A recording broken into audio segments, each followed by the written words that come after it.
I start out with the landmine. 2 reasons. 1, it's just a lot easier. And 2 is because it grooves the pattern. So when you come down and pick this up, if you start really far away and you try to pick it up, it's just gonna be weird. So it's almost self-correcting. The conventional deadlift is extremely hard to teach.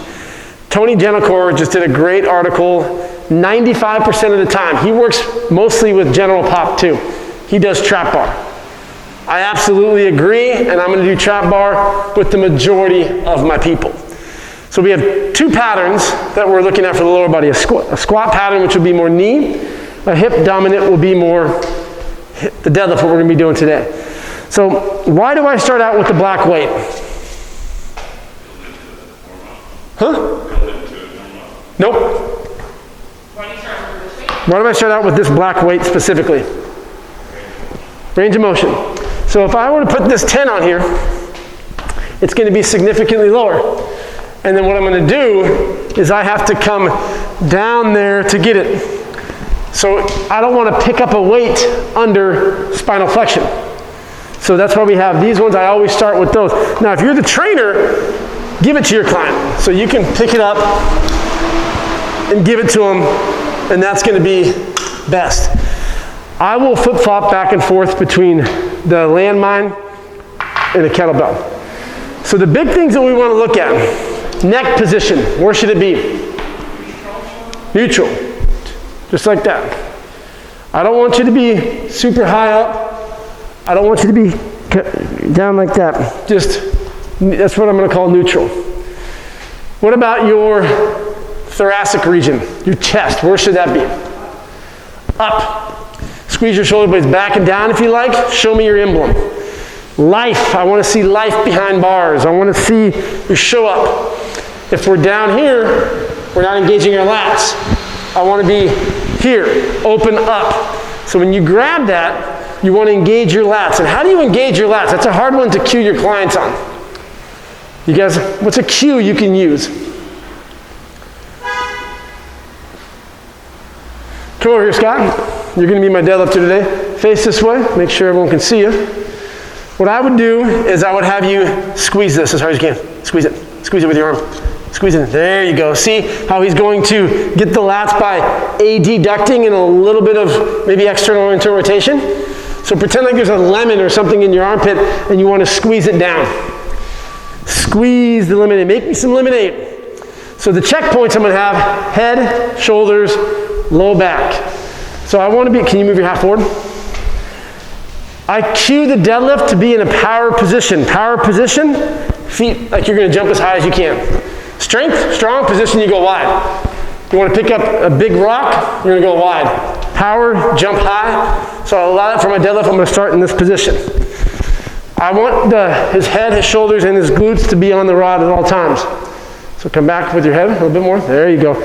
Now you're going to just stick your butt back. It's not a knee dominant movement.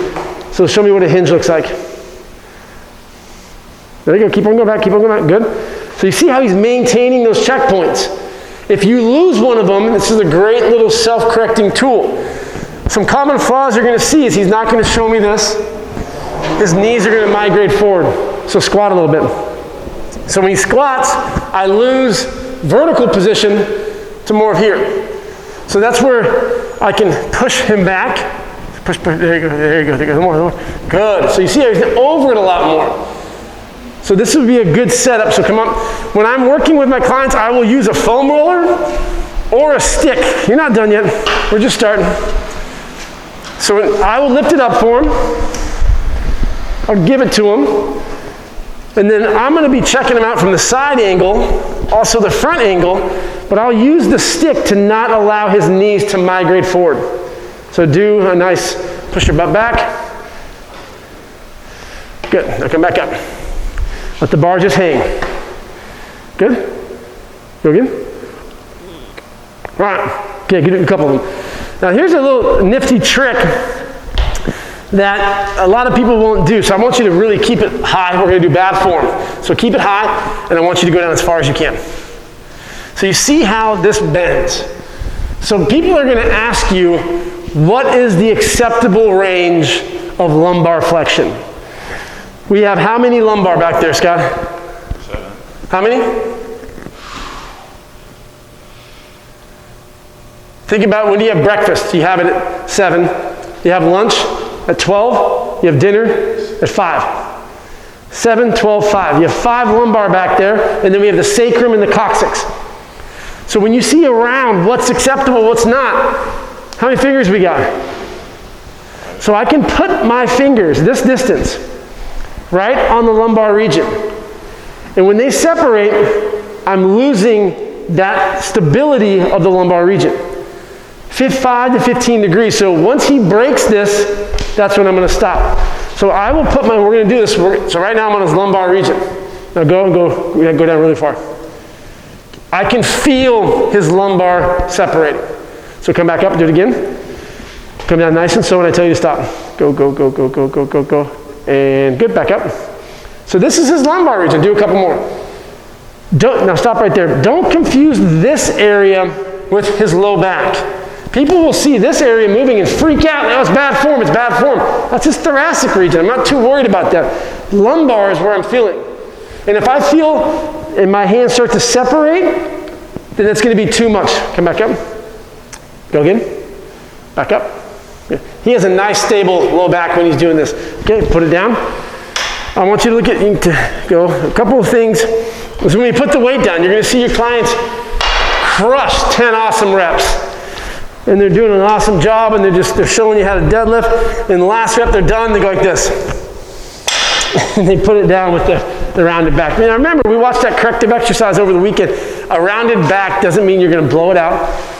But if your clients have a history, Nick in Los Angeles, he's blown out his back a couple times. He's had to go to the doctor, the hospital. That guard can really scare you. So it comes a lot from us and how we present it. It's okay, the weight is really light. Worst case scenario, I'm spotting you. You cannot hurt yourself. So when you set those expectations, the client feels a lot better. So what I want to do here is I want everyone to go around and to try to feel for that spinal flexion. It's hard teaching people who know how to deadlift because the form's pretty good. The main things you're going to see is caving in here, and here going at the same time. It's not a deadlift. We want just the hips to go back. Maybe, you can use this self-limiting with your clients too. And sometimes you'll even get a kettlebell, people will put it back here to help you with just that hinge pattern. Don't confuse a hinge pattern with just leaning forward as well. A hinge is pushing back, push back, push back. You should feel a stretch in your hammies. And I will do this with my clients to help them understand the proper movement. But just by pushing your butt back, like you're trying to close a dresser drawer. So sometimes I'm being lazy, I'll put something behind them like the stick, and I'll say, push my stick over. So they understand that they're going back and not down. Big difference. Back, vertical shins, push the dresser drawer in, push my stick or my foam roller over. This is just the basic deadlift for here and here. The other thing I want to coach you guys up on, I like the progression. So I usually start out with this, then I'll come here, then I'll get to the trap bar. I don't get to conventional very often with my clients. Now, if I had someone who comes in and they specifically ask for conventional deadlift, that's different. Then we'll get into hand position. When are we doing that? For the kettlebell, it's another spot you want to look at to make sure they have that range of motion. So if you come down here and you break that, you don't want to pick it up under spinal flexion. So what I want to do is elevate this up. So maybe I put it onto the bench. Maybe I have a couple of these to get it higher. I want to be able to pick it up in that good position. I like this because I can really cue the lats. Teach your clients to turn their knuckles white. So when you grab it with intent, squeeze back, turn your knuckles white. So you're squeezing it and you're pulling apart. You'll hear some people when they teach the conventional deadlift to pull it over onto your shins. Pull back like that. The big thing you're going to notice with your clients when they deadlift is they do not engage their lats optimally. They try to pick it up with a little an arch, so they come down and they go down and up. You grab the weight, squeeze, back. So I will also, with the kettlebell, pull the weight away from them. Sometimes I'll get a band, and I'll put the band around here and pull it this way, because then they have to engage your lats. Here's one of my favorite warm-ups if you've never done these before. Do it like this. Up. One more. Uh-oh. Not working either. We're gonna go here. One of my favorite warm-ups for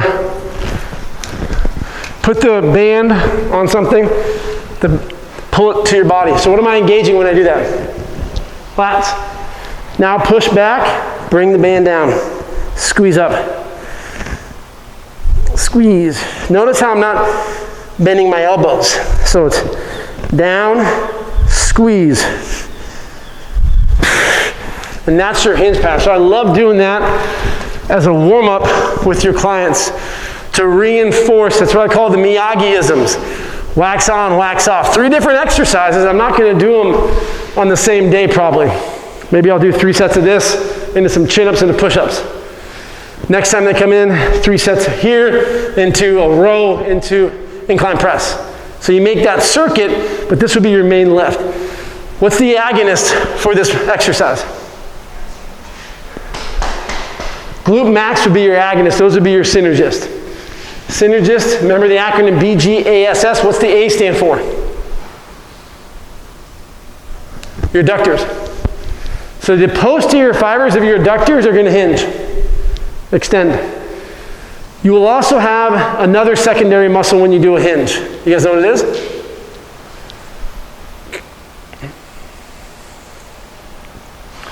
We got the glutes, 1. We got the hamstrings and the adductors, 2.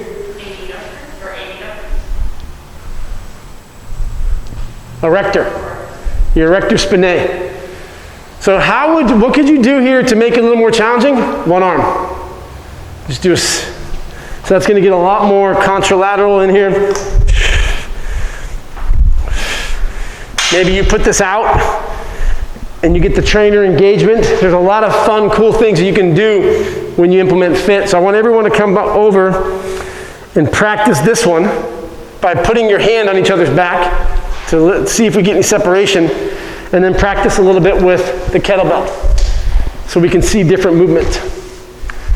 Then what I'll do is I'll show you guys on here. So go through.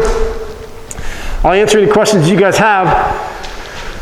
See about anything. So yep, you're going to come over there. So what she's going to do, you're going to put your hand right there. Nice.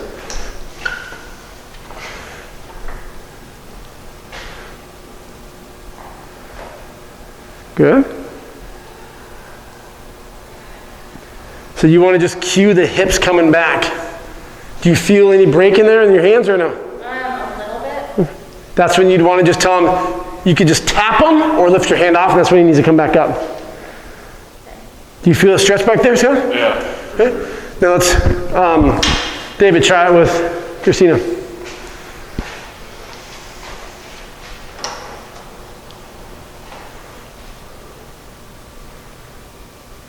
Go down even further. So I want you to almost go to bad form. Can you feel that? Yeah. Significant difference, right? So that's when you just let her know when to stop. Good. Good? Who's next? Dave, you go and see if you can feel it. Ashley. Here? Yep. Yeah, he's going to be easy to feel. A lot of guys, it's pretty easy.